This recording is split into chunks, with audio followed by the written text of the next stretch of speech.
นาบาดเดียววันนี้ว่าที่ได้ทอกน้ำตำตุน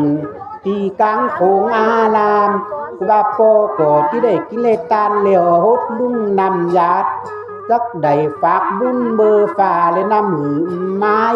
โคตานไหลและของแดงมีซ้ำโยเอาซุ้มจี้เจ้าไหลล่ำก็มันกี่เบาหายจักปินไซขึ้นคงบุญได้ไปเกิดจักได้ปินตุนประเสริฐกรรมโลกกว้างโปรดตามกับหน้าบุญปินกุนเตียวสุงสันตุนโตเจ้าหันก้องจันอีกให้ก็ยังไพ่ผิดโตตานเจ้าได้ปินเก้าวัดกว้างตีเขตโตงาใจพระกุบาปอบุญมีปินตุนสื่อเลใสดูอันด้วยในธรรมนี่กูยัง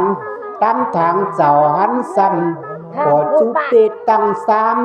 เจ้าของหูหันทำนี่หลายอย่างที่มาห่างยันเลียวโยเอาเจ้าพระปีหนุ่มคำดีคือนาบุญสุนเดจีโพดพายตานเจ้ารันเสวะจุมอยู่หน้าโลกร้อนเปียดหมอ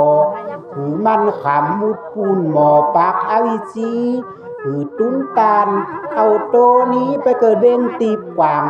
ไปเกิดอ่องโคงฟ้าขอคุ้งเขตในลาปาน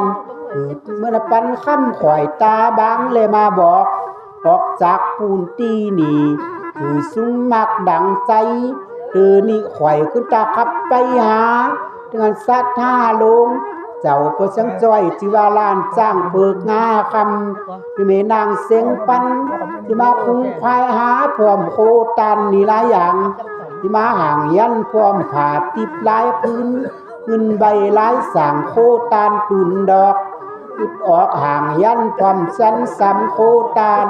ก็เลยไม่ก่อเปียงใจดีเลยวันโยตานเหลียวท้ายบุญเปบาปจึงมาติดจับน้อยแก้วใจพระพินโปเกิดเจ้าพระปีน้อยเลยตึงหลาอีโนนเดี๋ยวมาโยเอาตึงพระปีคำดีโตลง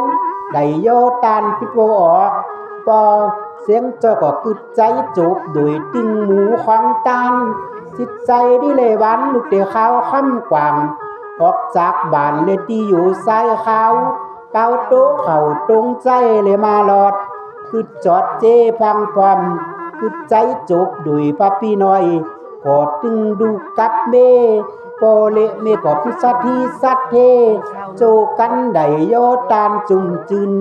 บุญวุ่นไดตันเลี้ยวก็มันกี่เบาหายก็ได้ปิ้นสายขึ้นโค้งบุญก็ไปเกิด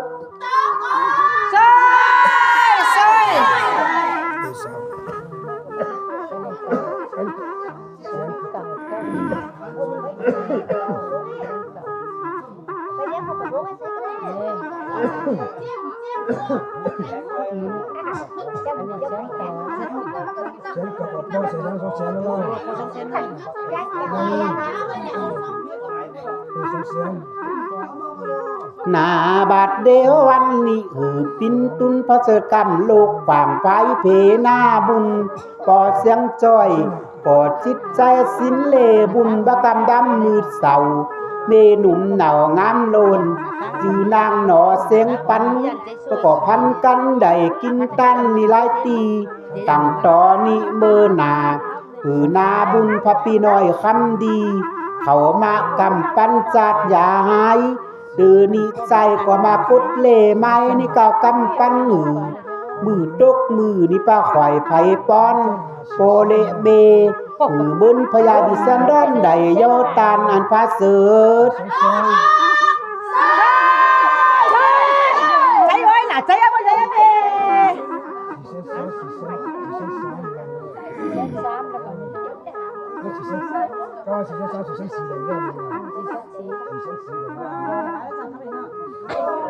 ก็จะขับช่วยเดี๋ยวใช้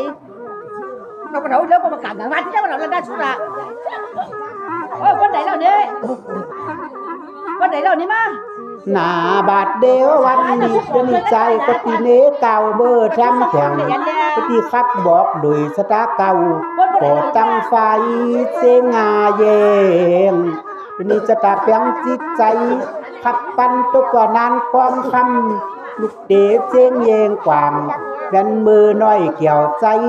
ได้ปิ้นโปพระไหมเจ้าแต้มเนื้อพระปีหนุ่มคำดีงานตุ้ยโน่นเกี่ยวเต็มตาเมผ้าไหมจิงจักเจ้ไก่เขาลอดเร็วก็ไปตกเจงเยงกะเปียงจิตใจขำลอยเป้งเลยเมื่อลอดตีไปหาปอออกเก่าดันสั่งปอนั้นหนุ่มกองคำตึงเมควันที่ว่านางบุญมาเกี่ยวตามันเลยไม่ออกไปบอกความเขาเจ้า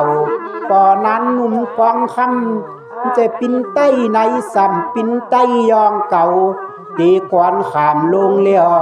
ปอนั้นกองคำเจ้าปอเล่งปิคุณเก่าตรงใจ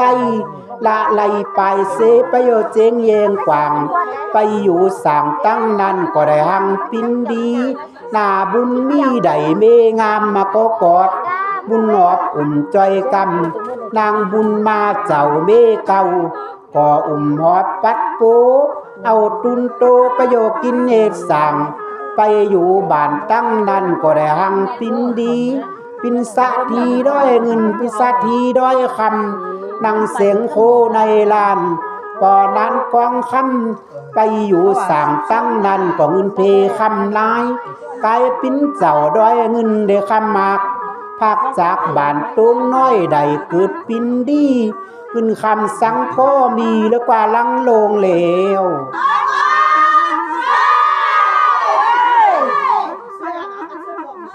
อาปองคำช่วยอาปองนะ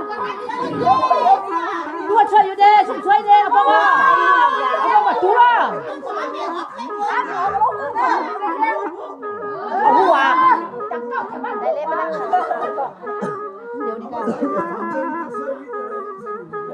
หน้าบาดเดียววันนี้ตึงอาลูกยิงลงเกี่ยวมีใบชื่อนางหนอโบพันตึงอันลูกใจลงเต็มควันชื่อว่าหน่อยบุญสุมเด็กกับเล็บ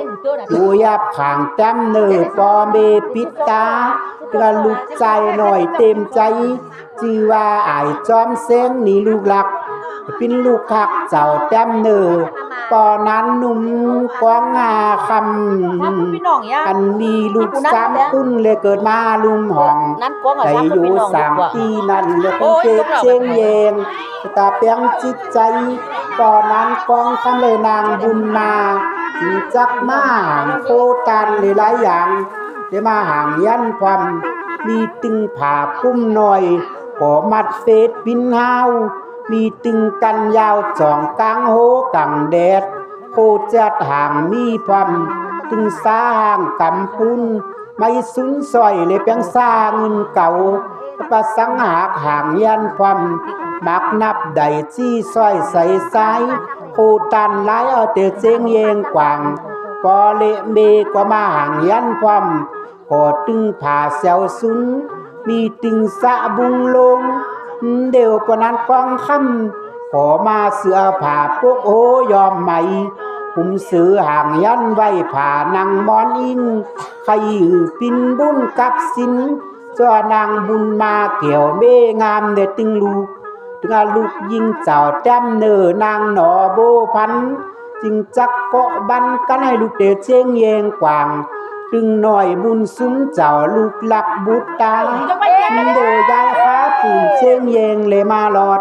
ออกจากบ้านมาแล้วจึงอันใจจอมเส้นเจ้าลูกหลักโตไปยายกันเข่าตรงใจเลยมาหลอดด้วยวันนี้มาปลุกจอกันน้อยขึ้นมาเป็นปอออกดันจิตใจดิเลวันปอนั้นกองคำใดโยตานก็ยังจุมจืน